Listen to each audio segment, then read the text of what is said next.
కాశోవాసి శ్రీరంగధామేశ్వరి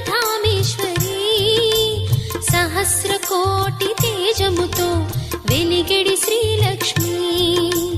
చతుర్ముఖాది అమరులచే అర్చింపబడే తల్లి విలసత్ కమలాసనయై విలసిల్లే లక్ష్మి పైరు చేతుల మనోహరం ఎర్రని తామరలే క్రింద చేతులలో ఒకటి ధనం ఒకటందించే అభయం అట్టి జగన్మాతగు లక్ష్మి పురాణమిది వినరే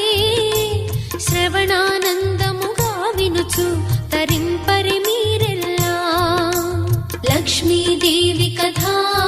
శ్రీలక్ష్మీదేవి కథా లక్ష్మీ